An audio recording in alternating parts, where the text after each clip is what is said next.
They look like us, talk like us, even seem to think like us. And yet they are not. Human clones, complete biological duplicates. Could they soon be living among us? According to some researchers, they already are. Multiple whistleblowers have testified that human cloning was developed by highly classified black-budget military projects. Since '38, we've been making clone people. Could some of your favorite entertainers have been secretly replaced with clones? What about politicians or world leaders? Welcome to a brave new world of human cloning, where complete duplicates of anyone living or dead can be created to order. Have I met a clone? Yeah, I think I met some clones before. See? Really? So there's clones amongst us. Now, with stunning new scientific breakthroughs, and several celebrities, including Nicki Minaj and B.O.B., tweeting about human cloning, what was once relegated to the realm of science fiction now appears to be a reality. It's time to take a closer look at human cloning.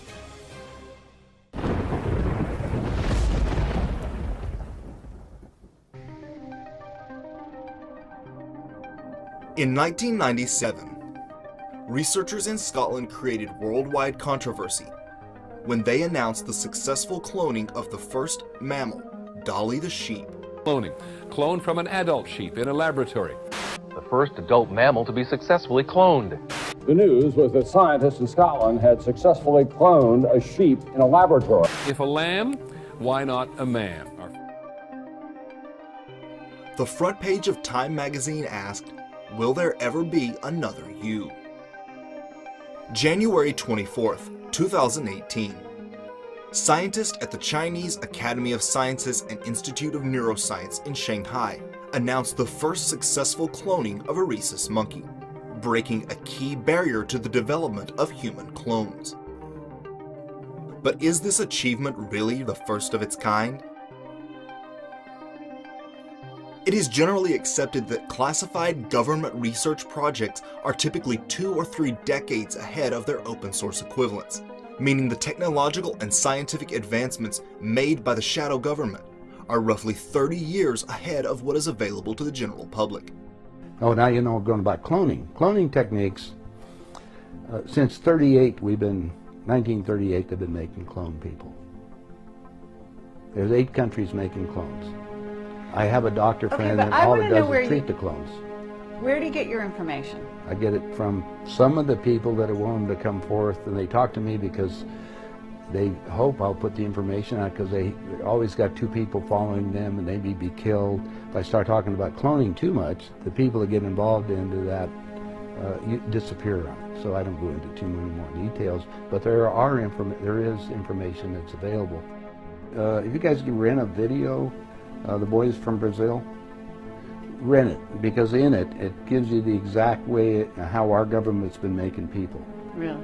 Yeah, different method. I mean, making people meaning temporary people? No, walking, talking ones. Meaning through genetics? You're not talking about that? Well, let me tell you. The movie shows it, but I'll share it with you right now. All right. All I need to do is take 2 cells off of your body, yours. Uh-huh. We give them a small electrical charge. I'm just now they act like a fertilized egg. If I got a fertilized egg, all I need is a receiver in order to make it. So they were hypnotizing women, said they were being invaded by aliens. And the fetus starts growing, right? Needs food. Well, they can use cows and sheep, too. It's, again, a food source. That's all we need.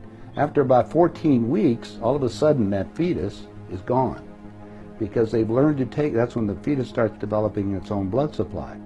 Then they've used a pituitary hormone extract that they have, which accelerates the being that grows.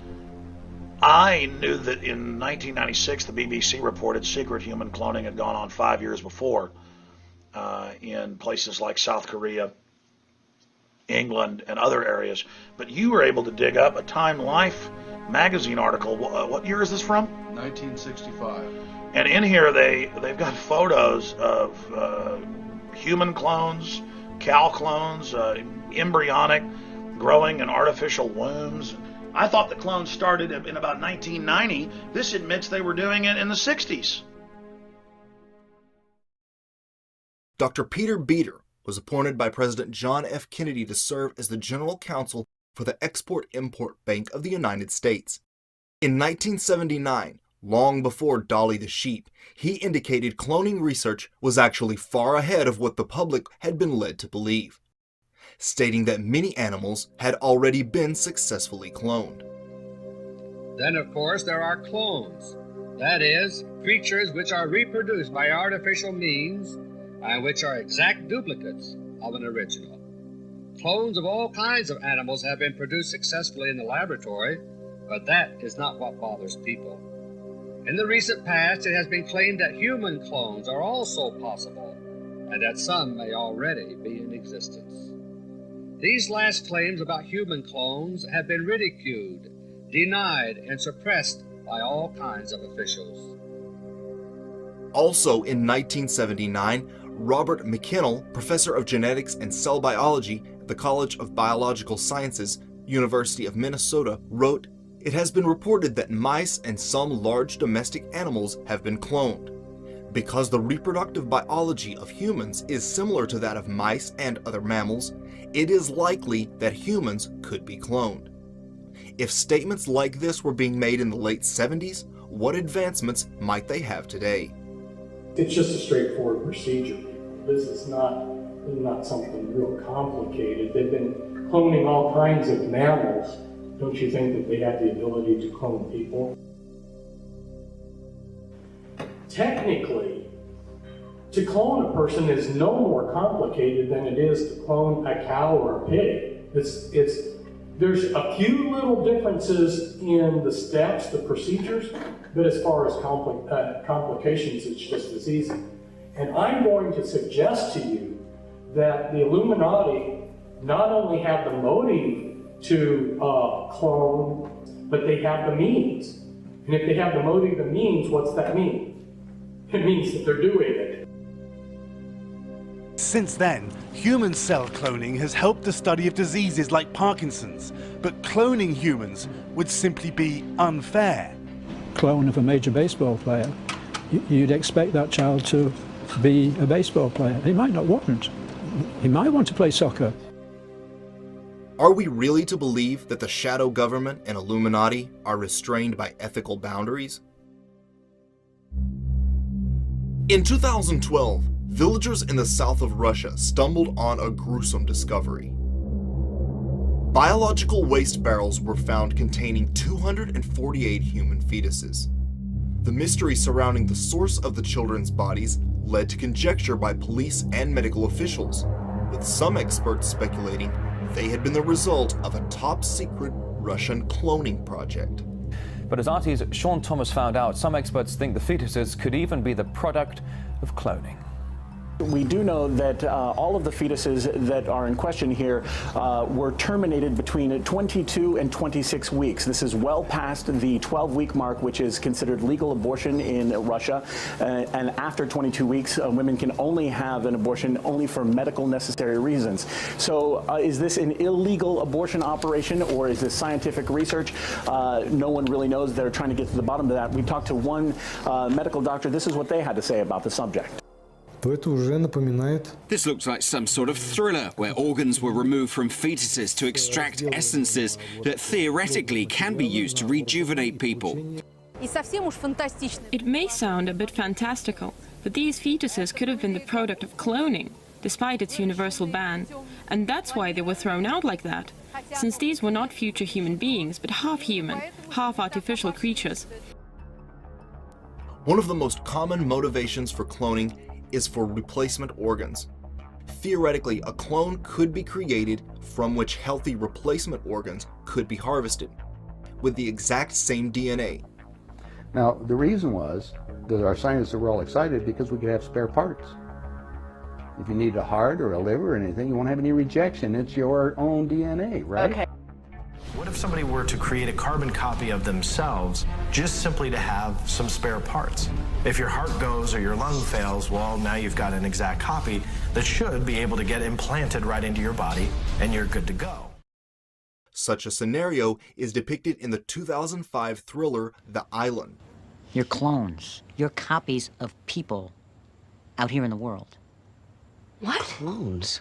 What? Copies? What are you talking about? Some hag trophy wife needs new skin for a facelift, or one of them gets sick and they need a new part. They take it from you. But why celebrities? There are many reasons why an entertainer might be a top choice to be cloned. Entertainers are themselves valuable commodities, earning mega millions for their record companies and studios. However, if they decide they want to quit or something tragic happens to one of them, studios stand to lose considerable investment. Replacement clones are easier to control and manipulate, attracting less attention than an outright assassination and allowing the owners to regain control and continue earning money. The Illuminati are said to have cloned many celebrities. You ever met a clone? This is one Have I of met a most clone? intense Yeah, I combos. think I met some clones before. See? Really? So there's clones amongst us. The rapper Gucci Mane was sent to prison for possession of a firearm by a convicted felon. But it was his return less than 3 years later that sparked controversy among fans. Not only had the rapper lost a considerable amount of weight, but his speech and mannerisms seemed to have changed as well. He told me, yeah, we gotta get you in. Too gangster. Keep the scrap. Get what the nigga Blue said, man. That's why I fought him to the day. Yeah, I just had to sit down about you. Yeah, we ain't gonna let you in. Yeah, I be robbing too much. But we fought with you. What do you want for lunch for today? Just fruit, veggies, and water. That's light. it? Very light. I wanted to go light but excessive. Oh. Clean but opulent. Some even speculate that people from the past are being cloned and brought to life again as leading actors or musicians. Such theories point to the uncanny resemblance some stars show to figures from the past. Talent can be hard to come by. Imagine a world where legendary musicians or artists could be brought back to life. What would a modern-day Mozart create? Obsessed collectors will pay ungodly amounts for memorabilia owned by their favorite stars. But the ultra-wealthy could have the real thing brought back to life for their amusement. The elite have fiendish desires. If, for instance, one fantasized about a particular starlet, they could have a clone of them made as a sex slave. Politicians could be using clones as doubles for speaking events, etc. Having body doubles and lookalikes has long been common for world leaders. Also, if a genuine candidate was elected president and didn't acquiesce to the shadow government's control, he or she could be replaced with a clone under MKUltra mind control. Several celebrities have tweeted about human cloning or cloning centers.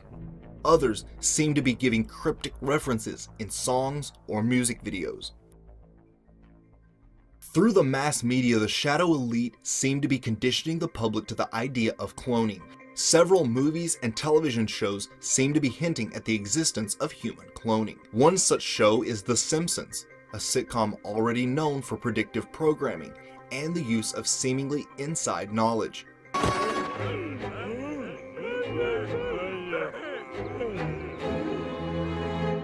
And Family Guy, in which Stewie makes a clone of himself called Bitch Stewie. I needed some kind of an errand boy to do all my nitpicky pain-in-the-ass stuff, so I cloned myself. You cloned yourself? What are you, deaf? What? The New York Times recently revealed that Barbara Streisand had cloned her beloved dog. The fact that pet cloning is now available for those willing to pay $50 grand raises the likelihood that in the near future it would be possible to actually pay for human clones. Could it be the New York Times story was done to gauge the general public's reaction to the prospect of cloning and the various ethical issues it raises? So do you believe human cloning is taking place? What celebrities do you think might have been replaced? Let me know in the comments section. If you enjoyed this video, go ahead and hit the like button, make sure you subscribe. Also, because of changes to YouTube's system, it is important to make sure that you hit the bell, otherwise you may no longer see new uploads from this channel. I want to give a special thanks to my Patreon insiders over at patreon.com for supporting this channel and making documentaries like this possible. If you'd like to support this channel on Patreon, click the link in the description below.